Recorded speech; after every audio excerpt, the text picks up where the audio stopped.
સાથે 5 આરોપી તથા રાજસ્થાનથી 1 આરોપી સહિત 6 ઇસમોને પોલીસે ઝડપી પાડ્યા।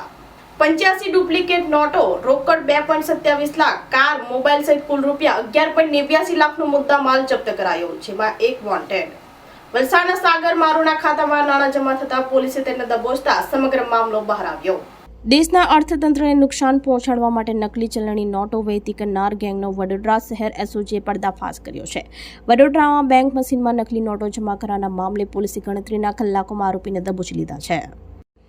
મળતી માહિતી મુજબ ગત 29 એપ્રિલના રોજ વાઘોડિયા રોડ ઉપર આવેલી એચડીએફસી બેંકના કેશ ડિપોઝિટ મશીનમાં ₹500ના દરની 20 નકલી નોટો જમા કરવામાં આવી હતી। બેંક દ્વારા તપાસ કરતા નોટો નકલી હોવાનું માલુમ પડ્યું અને વડોદરા ડીસીબી પોલીસ સ્ટેશનમાં ગુનો નોંધાયો હતો। વડોદરા પોલીસ કમિશનર નરસિંહ કોમાની સૂચના હેઠળ એસઓજી ટીમે ટેકનિકલ સર્વેલન્સ અને હ્યુમન ઇન્ટેલિજન્સની મદદથી તપાસ શરૂ કરી, જેમાં સૌથી પહેલા વલસાડના સાગર રમેશભાઈ મારુને પકડી પાડવામાં આવ્યો હતો, જેના ખાતામાં નાણાં જમા થયા હતા। સાગરની પૂછપરછમાં તેના મિત્ર નિસર્ગ પટેલ અને ધનુષ હલ્લીકેરીના નામ ખુલ્યા હતા। આ શખ્સો પાસેથી વધુ 85 નકલી નોટો મળી આવી હતી।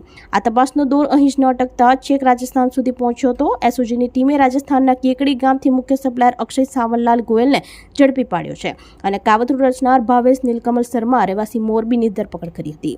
પોલીસે આ સમગ્ર ઓપરેશન દરમિયાન ભારતીય બનાવટની ડુપ્લિકેટ નોટો કુલ 85 નંગ, રોકડ રકમ 2,27,500, એક હ્યુન્ડાઈ કાર, મોબાઈલ નંગ 5 સહિત કુલ રૂપિયા 11.89 લાખનો મુદ્દામાલ જપ્ત કર્યો છે અને આ કેસમાં હજુ પણ મનોહર ઉર્ફે મુન્ના માંગીલાલ ગુજ્જર નામનો એક આરોપી ફરાર છે, જેને પકડવા પોલીસે ચક્રો ગતિમાન કર્યા છે। પારડી 4 રસ્તા હાઈવે પર ઢોર આવી ચડતા કાર અથડાઈને સામેના ટ્રેક ઉપર ધસી જતા અકસ્માત સર્જાયો। ઢોરનું ઘટના સ્થળે મૃત્યુ, જ્યારે સામેના ટ્રેક ઉપર અન્ય વાહન પસાર ન થતા કારમાં સવારોનો આબાદ બચાવ। પારડી 4 રસ્તા હાઈવે બ્રિજ ઉતરતા કાર સામે ઢોળ આવી ચડતા અથડાતા કાર ચાલકે સ્ટેરિંગ ઉપરથી કાબુ ગુમાવતા સામેના ટ્રેક ઉપર ચાલી જતા અકસ્માત સર્જાયો હતો।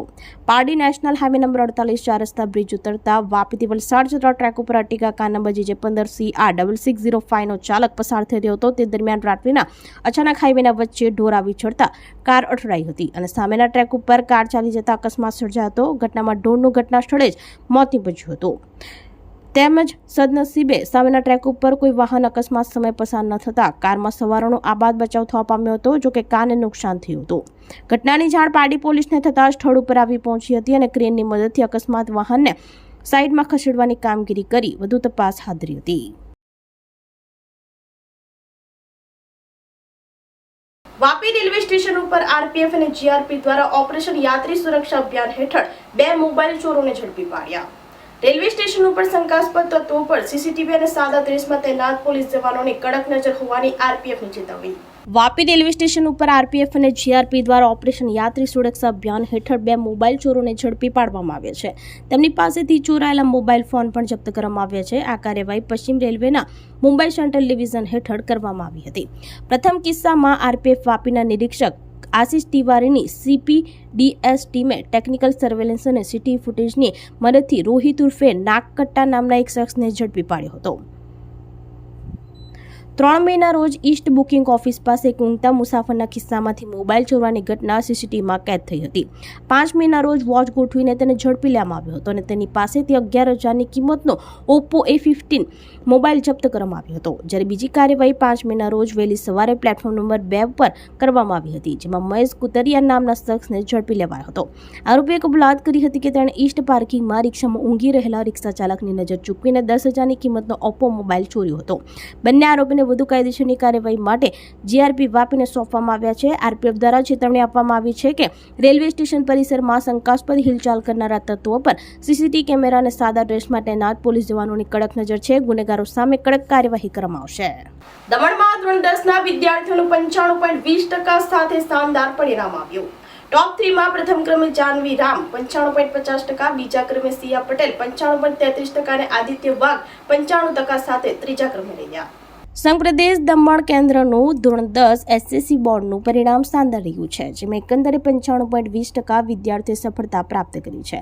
દમણની સરકારી સહાયત અને ખાનગી મળીને કુલ 24 શાળાઓના 1293 વિદ્યાર્થીઓએ આ વર્ષે બોર્ડની પરીક્ષા આપી હતી, જેમાંથી 1231 વિદ્યાર્થીઓ ઉત્તીર્ણ થયા છે, જ્યારે માત્ર 62 વિદ્યાર્થીઓ નાપાસ થયા છે.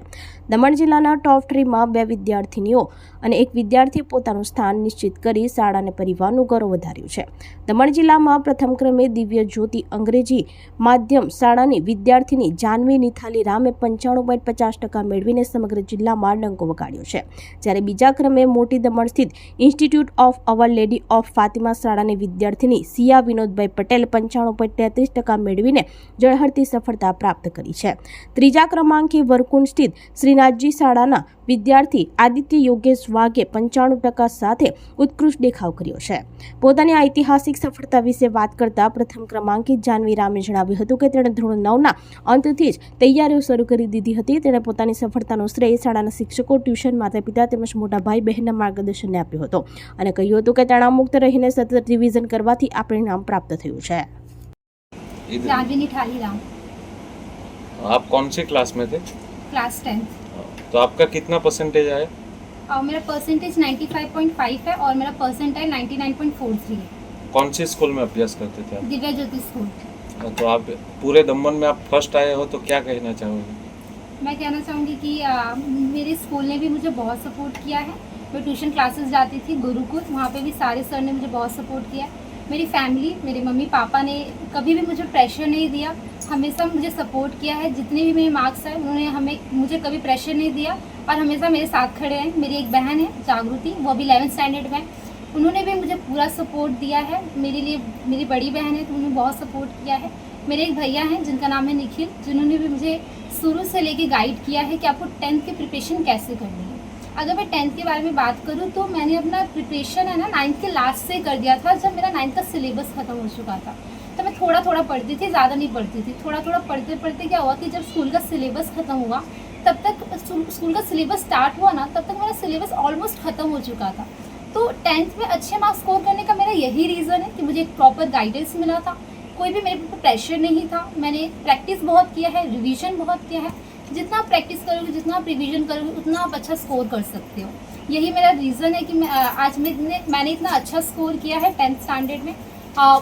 दिव्या ज्योति स्कूल में मैं पढ़ती हूँ, उसमें सारे सर सारी मैम ने बहुत सपोर्ट किया है, हमेशा हमारे साथ रहे हैं. गुरुकुल क्लासेस ने भी मुझे बहुत सपोर्ट किया है और मैं सबको थैंक यू बोलना चाहूँगी कि उन्होंने मुझे इतना सपोर्ट किया जिससे आज मैं इतना अच्छा स्कोर कर पाई हूँ.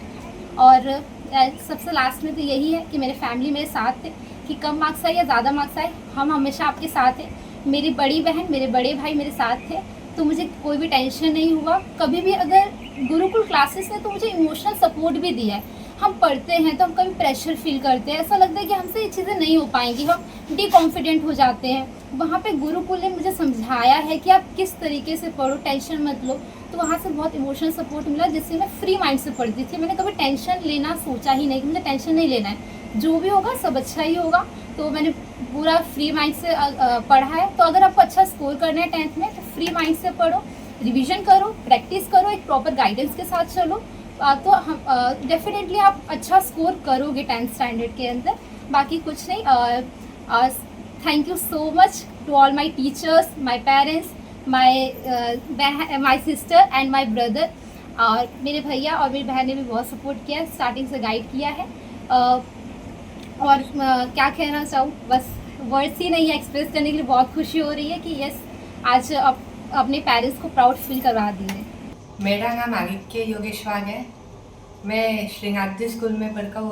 अभी कैंक की एग्ज़ाम दी, अभी रिजल्ट चेक किया तो 95% आया है. तो आपने कैसे प्रिपरेशन किया था एग्ज़ाम की तैयारी? एग्ज़ाम के लिए सर पहले को सिलेबस अपना कंप्लीट करना ज़रूरी होता है, तो वो कंप्लीकेशन किया, वो अच्छे से रिवाइज कर लिया. उसके बाद अलग अलग PYQ सॉल्व किए, अलग अलग रेफरेंस बुक्स को प्रीफर किया जिससे कि प्रैक्टिस इम्प्रूव हो, क्वेश्चन सॉल्विंग की स्पीड बढ़ाई, वो रिकन प्रैक्टिस की बार बार, और अलग अलग क्वेश्चन पेपर के सेट भी सॉल्व किए. आप अपने जैसे बच्चे को क्या मैसेज देना चाहते हो? मैं यही कहूँगा कि अगर पढ़ना है अच्छे से को फिर कंसिस्टेंसी के साथ पढ़ना होगा और रोज़ मेहनत करनी होगी. अगर कुछ बैकलॉग हो जाता है तो उसको जल्दी से जल्दी कवर करना होगा. फिर ही पॉसिबल हो सकता है सब, वरना फिर पॉसिबल नहीं है। आगे चल के आप क्या बनना चाहते हो? अभी को 11th में साइंस लेके जेई की प्रिपरेशन करनी है और आईआईटी पे फोकस करना है। और इस पूरे कैंगूर में टीचर्स का बहुत सपोर्ट मिला, पर कुछ प्रॉब्लम्स ऐसी होती है जो स्कूल में शॉक आउट नहीं हो पाती। कोई ऐसी प्रॉब्लम्स बस मैं मेरी मम्मी के साथ ही शेयर कर सकता था, और उन्होंने ऐसी हर प्रॉब्लम हर सिचुएशन में मेरी अच्छे से हेल्प की, मेरे को एक कंप्लीट आंसर प्रोवाइड किया, जिससे मेरा जो कंसेप्ट था ना वो क्लियर होके गया। और हेल्थ इश्यूज जब आई कुछ, जब मेरा मॉडल डाउन हुआ या फिर एंजाइटी मेरे को बढ़ने लगी, तब मेरे पापा ने मेरे को बहुत सपोर्ट किया। उन्होंने मोटिवेशंस दिए और समझाया लाइफ क्या होती है, जिससे आज ये सब हो पाया। આપણી સંકલ્પ ન્યૂઝ ચેનલને સબસ્ક્રાઇબ અને લાઇક કરો, બેલ આઇકન દબાવો જેથી આવનાર ન્યૂઝ અપડેટ્સની નોટિફિકેશન આપના મોબાઈલ પર સૌથી પહેલા પહોંચે.